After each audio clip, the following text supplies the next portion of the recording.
Lorsque Boris Johnson a été élu à la tête de la Grande-Bretagne, l'essentiel de son programme tenait en une seule phrase : « Je ferai sortir la Grande-Bretagne de l'Union européenne ». Il a donc été élu sur ce programme, a immédiatement enclenché des négociations avec les instances dirigeantes de l'Union pour sortir de celle-ci, ce qui finalement a été fait en 2 temps et 3 mouvements selon la méthode Boris Johnson. Rappelons-nous les stupidités historiques déclamées à l'époque à longueur de journée par les élites européennes. Stupidités qui, elles aussi, peuvent se résumer en une seule phrase. Cette sortie de l'Europe se traduira par la ruine de la Grande-Bretagne, qui viendra très vite frapper à la porte pour entrer à nouveau dans l'Union. En réalité, et comme nous le savions pertinemment, la Grande-Bretagne tire déjà de grands bénéfices de sa situation nouvelle de nation libre et en tirera encore davantage dans le futur. Cela dit, tous les ponts ne sont pas encore coupés avec l'Union européenne, ce qui vient de poser un problème important aux dirigeants de l'Angleterre.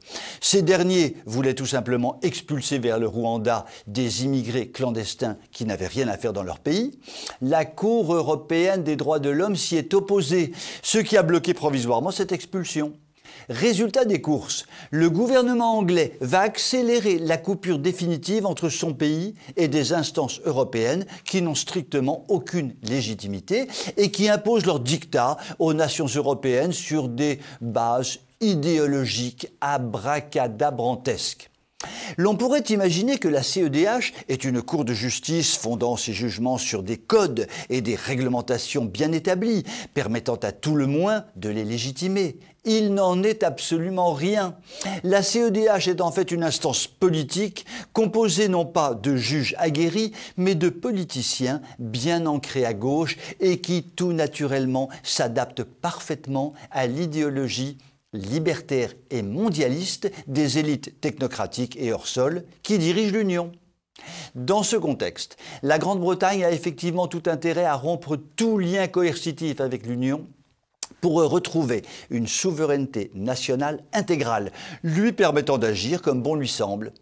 Quoi qu'il en soit, les technocrates bruxellois considèrent avec épouvante que la catastrophe annoncée du Brexit n'a pas eu lieu, bien au contraire.